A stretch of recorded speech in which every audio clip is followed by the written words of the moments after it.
میرا آپ کو انٹرسٹ نہیں بزنس میں نا، اس لیے میں منع کر رہا ہوں اور میں مینیج کر لوں گا بیٹا. And see I am fit and fine my pretty girl. انہوں نے کھڑے ہو کر دکھانا چاہا. ڈونٹ یو ڈے بابا، لیٹے رہیں. My lead and what is the girl? ہاں، call me lady brave and beautiful lady, okay? مصنوعی خفقے سے بھری آنکھیں پٹپٹاتے کہا. اس کی صدا پر تو ابراج صاحب کو اس پر ٹوٹ پر پیار آتا تھا. اسے ہاتھ کے اشارے سے پاس بلایا. یقین جانیے بابا، میں دل سے سب سنبھالنا چاہتی ہوں. آپ فکر مت کریں، بہت جلد آپ کو پروف دوں گی کہ میرال ملک از دا بیسٹ. ان کے پاس آتے، ان کے سینے پر سر رکھتے اور آخری بات مسکرا کر چہرہ اٹھا کر انہیں دیکھتے شرارتی انداز میں کہی.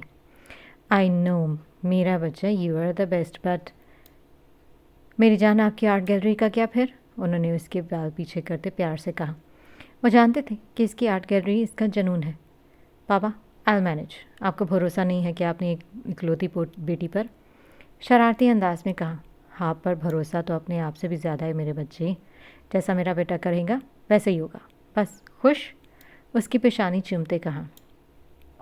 جی بابا، بہت زیادہ خوش. ان کے گلے لگتے ہوئے اس نے کہا. ابراج ملک، ملک کنسٹرکشن کے مالک، کم عمر میں ہی والدین کی وفات کے بعد کراچی آ گئے تھے.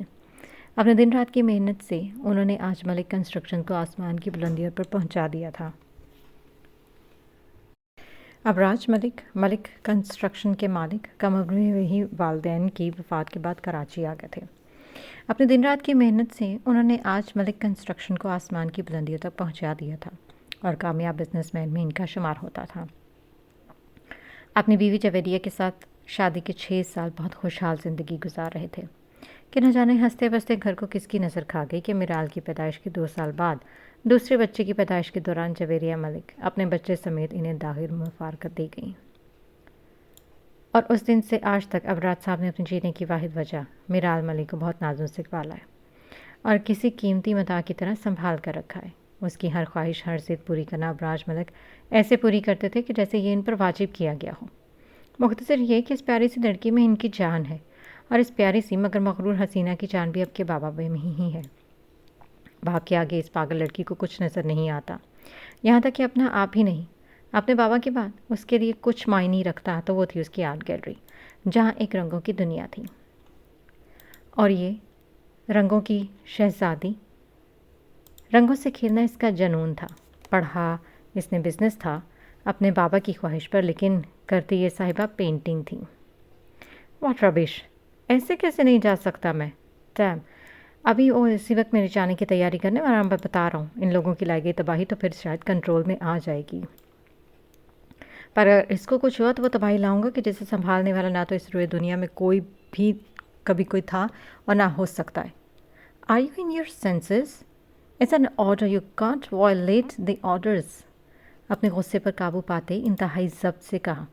پریشانی سے ماتھے پر بل تو اس کے بھی آ گئے تھے، پر کمال مہارت سے اپنے آپ کو پرسکون رکھا. Go to hell with your orders. وہ مر جائے گا. وہ لوگ جانور ہیں، درندے مار دیں گے اسے. اسے تو یہ تک نہیں پتا کہ وہاں ان لوگوں کو اس پر شک ہو گیا ہے اور نہ ہمارا اس سے کوئی کانٹیکٹ ہو پا رہا ہے کہ ہم اسے چکنا کر سکیں. اپنی لال ہوتی آنکھوں کو بند کرتے کھولتے کہا. ریلیکس، وہ اپنا خیال خود رکھ سکتا ہے، یا پھر یہ کہوں کہ تمہیں اس کی قابلیت پر شک ہے؟ سامنے بیٹھے شخص نے اسے مطمئن کرنے کی غرض سے اس کی لال انگارہ ہوتی آنکھوں میں آنکھیں ڈال کر چیلنجنگ انداز میں کہا. ان کی بات سنتے اس کی شدت جذبات سے اپنے آگے رکھے پانی کے گلاس کو اٹھا کر سامنے لگی LED پہ مار دیا. وہ بلا کیسے اس کی قابلیت پر شک کر سکتا تھا؟ کیسے کہہ دیا انہوں نے؟ میں اسے بہت اچھے سے سمجھ رہا ہوں جو آپ کرنا چاہ رہے ہیں، پر ایک بات سن لیں، میں آج شام ہی جا رہا ہوں، پھر چاہے جو سمجھنا ہے شوق سے سمجھیں آپ. I don't care.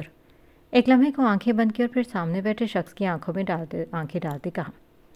تم کہیں نہیں جاؤ گے، ورنہ تم جانتے ہو کہ آگے پھر میں کیا کروں گا. اسے اپنی بات سے ٹس سے مس نہ ہوتے دیکھ کر اس نے کرسی سے آگے کو ہوتے دونوں ہاتھوں کو آپس میں پیوست کرتے کہا. I don't care. وہ مار دیں گے، اسے مار دیں گے. آپ کو یاد ہے نا کیسے ایشان کی لاش آئی تھی؟ اب نہیں چاچو، میں تباہی لے آؤں گا. میں کہہ رہا ہوں آپ کو چاچو، پلیز مت روکیں، آج نہیں پلیز. آخر میں وہ شاندار مرد منت سماجت پر اتر آیا تھا اور اس کی اس حالت کو دیکھتے سامنے مضبوطی سے کھڑے شخص کی آنکھوں میں بھی ایک سایہ آ کے گزرا تھا، پر وہ شخص کمال مہارت سے اپنے جذبات کو چھپانا جانتا تھا۔ کوشش جاری ہے، انشاءاللہ بہت جلد اس سے رابطہ ہو جائے گا۔ جاؤ تم جا کر اپنا حلیہ درست کرو، سب آنے والے ہیں، اگلا 15 منٹ میں میٹنگ ہے، کم آن اٹھو، شاباش۔ آگے بڑھتے اسے کندھوں سے پکڑتے اٹھاتے کہا، اور ہاں فکر نہیں کرو یار، وہ ٹھیک ہوگا، اللہ پر بھروسہ رکھو میرے شیر۔ اسے پیچھے سے مخاطب کرتے پرسکون کرنا چاہا۔ پریشان تو وہ بھی بہت تھا، پر وہ کمزور نہیں پڑ سکتا تھا۔ وہ ان پانچوں کی ریڑھ کی ہڈی تھا، وہ کمزور نہیں پڑ سکتا تھا۔ کیا مضبوط ہے، انسانی دل سے زیادہ، جو بار بار بکھر جاتا ہے اور تب بھی رہتا ہے۔ لندن کینسنگٹن۔ لندن کے دل میں واقع کینسنگٹن میں زندگی خوبصورت خواب کی مانند محسوس ہوتی تھی۔ یہاں کی ہر گلی اور موڑ پر تاریخ و نفاست کا حسین امتزاج۔ کینسنگٹن کے درختوں سے گھری سڑکیں، جن پر خوبصورت جارجیائی اور وکٹورین طرز کی گھروں کی قطاریں ہیں، وہ اس جگہ کو اور منفرد اور کہیں نہ کہیں پرسرار بھی بناتی تھیں، جن میں سفید اور ہلکی رنگت والے گھر نمایاں تھے۔ یہاں واقع حسین باغات ایک سحر انگیز منظر پیش کرتے تھے۔ پتھریلی گلیاں اور بیلوں سے ڈھکی اینٹوں کی دیواریں لندن کے ماضی کی کہانیاں سناتی تھیں۔ یہی ان ماضی کی کہانیوں کے بیچ کسی نئی کہانی کے ایک اہم کردار نے اپنی ایک الگ دنیا بسائی ہوئی تھی۔ اس کی شخصیت اس جگہ سے بہت میل کھاتی تھی۔ یہ ایک کلاسک اور اعلیٰ طرز کا ٹاؤن ہاؤس تھا۔ اس کے سامنے دور تک ایک قطار میں کھڑے درخت ہر موسم میں اس سڑک کو ایک نئی زندگی عطا کرتے تھے۔ اس گھر کی بڑی بڑی کھڑکیاں کینسنگٹن گارڈنز کی طرف کھلتی تھی، اور جب صبح کی پہلی سنہری کرنیں ان کھڑکیوں سے اندر جھانکتی تو پورا گھر روشنی میں نہا جاتا تھا۔ پر اس گھر کے مکین کی مرہون منت یہ کھڑکیاں ہمیشہ پردے سے ڈھکی رہتی تھیں۔ اندر اینٹیک فرنیچر اور دیواروں پر لگی پرانی پینٹنگز ایک حسین منظر کا احساس دلاتی تھیں۔ گھر کے باہر ایک تنگ پتھریلی گلی تھی جو خاموش پر خوبصورت تھی، جو اس جگہ کو عام لوگوں کی نظروں سے اوجھل رکھتی تھی، اور یہی دلکشی شاید اس کی زندگی کے اسرار کو بھی عیاں کرتی تھی، اور ان کے مزاج اور زندگی کی سنجیدگی کو ایک منفرد انداز میں اجاگر کرتی تھی۔ کل رات سے ہی یہاں بارشوں کا سلسلہ شروع ہو چکا تھا۔ یہاں خزاں کا موسم اپنی دلکشی اور مخصوص اداسی کے لیے مشہور تھا۔ یہاں کے باغات، خاص کر ہائیڈ پارک اور کینسنگٹن گارڈنز، خزاں میں بارش کے بعد مزید دلکش ہو جاتے تھے۔ درختوں کے سبز پتے زرد، نارنجی اور گہرے سرخ رنگ میں تبدیل ہوتے ہر طرف خزاں کا قالین بچھا دیتے تھے، جو زمین پر ایک خاموش چمک بکھیر رہا تھا۔ یہ موسم لندن کو مزید پرسرار اور رومانی عکس دیتا تھا، جو ہر دیکھنے والے کو اپنے سحر میں گرفتار کر لیتا تھا۔ ہوا میں نمی اور مٹی کی ملائم خوشبو پھیلتی یہاں کے ماحول کو مزید پرسرار بنا رہی تھی۔ ٹھنڈی ہوا کے ساتھ بارش کی بوندیں درختوں کی شاخوں سے ٹکراتی پتوں کی سرسراہٹ کو واضح کرتی پرسراریت اختیار کر رہی تھی، جیسے یہ درخت خود بھی خزاں کا قصہ سنانا چاہ رہے ہوں۔ جیسے کچھ ماضی کی کہانیوں سے نئی جنم لینے والی کہانیوں کے لیے کچھ نصیحتیں، کچھ سبق، کچھ تکلیفیں، کچھ آگاہیں اور کچھ حدیں قلم بند کرنا چاہ رہے ہوں۔ جیسے انجام سے وہ آگاہ کر رہے ہوں اور اس راہ کا مسافر بھی بنا رہے ہوں جس کی منزل کوئی نہیں جانتا کہ آیا وہ اس خزاں کے بعد آنے والی بہار کے موسم جیسے ہوگی یا خزاں کا موسم طوالت اختیار کر جائے گا۔ سو کر اٹھنے کے بعد اس نے معمول کی طرح جوگنگ کے لیے قریبی پارک کا رخ کیا ہی تھا، پر بارش ہوتے دیکھ گھر سے منسلک بار میں لگے شیڈ کے نیچے جا کھڑا ہوا۔ ارد گرد سرسبز و شاداب درختوں، رنگ برنگے پھولوں اور صبح کی شبنم میں ڈھکی گھاس کا نرم احساس اس کے لیے کافی سکون بخش تھا۔ ہاتھ بڑھا کر بارش کی بوندوں کو محسوس کرتے ایک چہرہ اس کی آنکھوں کے سامنے لہرایا۔ کالے ٹراؤزر اور کالی ٹی شرٹ میں جس سے اس کی کثرتی بازو نمایاں ہو رہے تھے، سیبتن کیے وہ کافی دلکش لگ رہا تھا، پر چہرے پر بلا کی سختی تھی جو کسی کو بھی جھجھری دینے پر مجبور کر سکتی تھی۔ اگر اسے دلکش و جازب نظر مرد کہا جائے تو غلط نہ ہوگا، وہ الفاظ میں بیان کرنے کی حد سے بھی زیادہ حسین تھا۔ 6 فٹ سے نکلتا کثرتی بدن، سرمئی آنکھیں اور بات بات پر ماتھے پر پڑتی لکیریں اسے بہت دلکش بناتی تھیں۔ بلا شبہ وہ ایک حسین و جمیل مرد تھا۔ ڈارک براؤن بالوں کا سجیلا انداز اس کی شخصیت میں مزید جاذبیت بکھیرتا۔ اس کی شخصیت میں موجود سنجیدگی اور وقار اسے دوسروں سے ممتاز بناتے، اور پل میں گہری ہوتی سرمئی آنکھیں اپنی ایک نظر سے سامنے والے کا دم خشک کر دینے کی صلاحیت رکھتی تھی۔ خزاں کے موسم میں بکھرے ان خزاں رسید پتوں نے ماضی کے دریچے پر دستک دی تھی۔ ماضی